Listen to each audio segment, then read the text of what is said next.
What's up guys, Simon here with Off My Frame Photography. Today I'm going to talk about one of my favorite accessories that I have in my camera bag at all times. In the studio, outside, on the beach, wherever you go. It's a great thing to have in your pack. So stick around and let's get into it.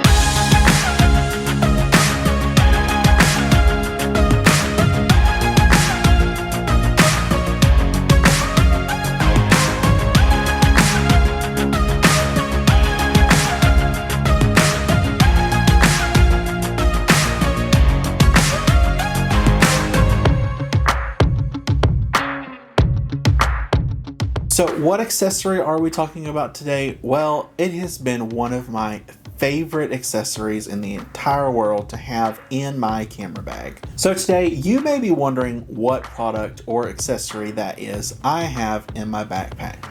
So that would be an off-camera flash. So many people think of flash of the golden days photography where you had to have enough light in order for the sensor or whatever it was called at that time to be able to see the light come through, flash through, and create the image. Well, that carried on most of the time throughout photography and made its way through the 90s and slowly faded towards the late 2000s and has recently made a resurface, which I say recently, but inside my bag it has made a surface to it and has pretty much become a staple at this point.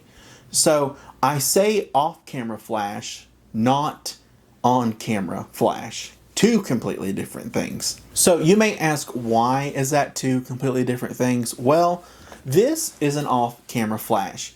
This is the Godox V1C. This thing is absolutely amazing at its job. So you can tell that it looks like a flash but has a little bit of a different look to it. Most flashes are usually boxed up in one direction and pointing towards you. With an on-camera flash, which is usually known to be on the top of these cameras. Now, I don't have a battery in this camera, so I won't be able to demonstrate it, but you get the gist. When the camera flash comes up here, no bueno. When you see one of these, you're getting serious. So I've had many different ones. You know, I've had ones like this that have set on my camera and took the picture and it looks like complete garbage. So it's all about in the way that you take the photos on these flashes.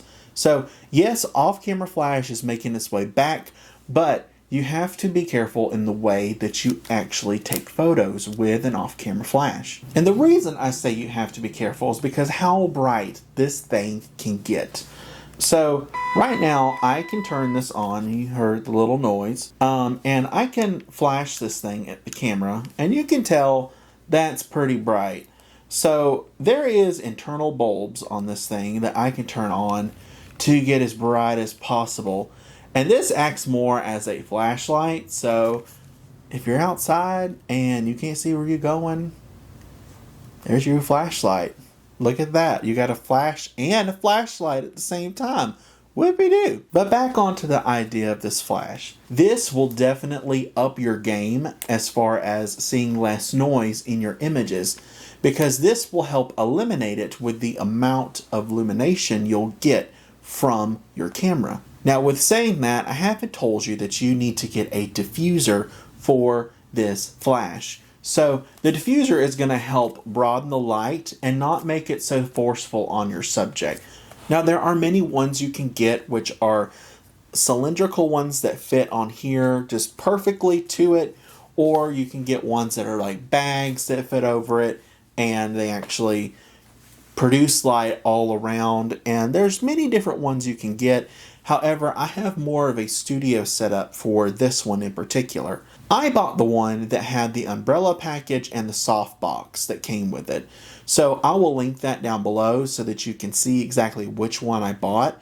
But I preferably like it just because it gives me the flexibility when I'm out on the field taking photos of people that I will show here. That gives you an idea of what an off-camera flash is capable of. Now, having a softbox makes this flash so much more applicable in every single way of photography. So this flash paired with the softbox allows you to be able to take photos that are a lot more crisper and softer and just give you a nice overall tone, not to wash out your subject. Because what you don't want to do with a flash is wash out any skin tones, any areas that you do need some of that dramatic effect. This flash is perfect for on the go, run and go, easy setup, 1, 2, 3, no plugging up, no flashy camera lights everywhere, no nothing. Simply turn it on and get to shooting. Now, I say that as it's 1, 2, 3, easy, get it shooting. It's not. I have not done a tutorial video on that. However, you can find tons of others on YouTube as I have. And it's super simple to get it into an auto mode to where you can turn it up, turn it down, and you can pretty much figure out how to get this flash to work for your camera and produce very crisp, clear, beautiful images. So it's not hard, it's pretty easy. So I'll let you figure that one out for yourself, just because I haven't had the time to come up with that tutorial just yet. In the near future, I may, but I'm still learning my flash and still trying to understand the ins and outs and what every single piece means. I don't want to steer you wrong, so I highly suggest you checking out someone who does this every single day in their career. Also, I forgot to add this little guy in here just as a little quick tip. You can also get this little thing. It is the Xpro-C transmitter that allows you to send signal back and forth from your camera to the flash. So this thing is great. You can do little dials, you can change numbers, you can do the zoom width, or however all that stuff works, because I've only set it on the automatic setting. And once it's on the auto, I can turn it up whether or not I want it to be -3, mid-0, or +3, which gives me a range of whether or not I want it to be super low or super bright. So that gives you the range to be able to say, okay, this is how much I want, this is how much I don't want, and it gives you more control over your flash without having to run back to your flash to change a setting when you can simply change it on this little transmitter device. On the actual package that I bought comes with this transmitter. So it's a great deal coming with the transmitter and also getting the flash with the umbrella softbox is phenomenal. It makes it so easy in being able to have this in one stop and completely done. Now, this also doesn't eliminate the fact that you can have multiple flashes on this transmitter. So don't think that it's just a one and done. This is not for just one. You can have 4 flashes, I think, maybe more, but from what I understand, you can have 4 run through this exact transmitter, sync to all of them to your camera, and fire at the same time. So I highly recommend this transmitter to go with your photo arsenal because it makes it so much more diverse and being able to capture as much light as possible and make your photos look amazing. So on to some final thoughts about this flash. Is it great for every situation? No. There are times that flashes are not necessarily needed in order to produce gorgeous images. Many photographers take them without it.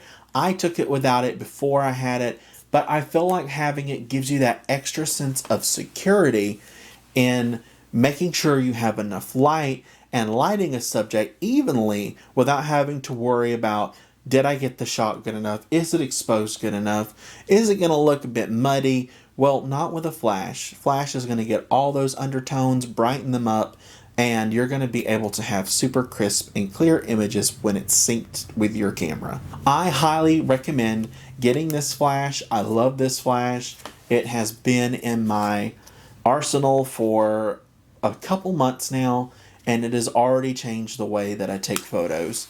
So remember, flash is good, flash is bad, but the right amount of flash and the perfect amount of light will always win. So listen, If you want to know more about this flash, I have included a link below. And if you want to tune in and watch another video, well, I've got more coming up. So I hope to talk to you guys again more. And I'll see you on the next one.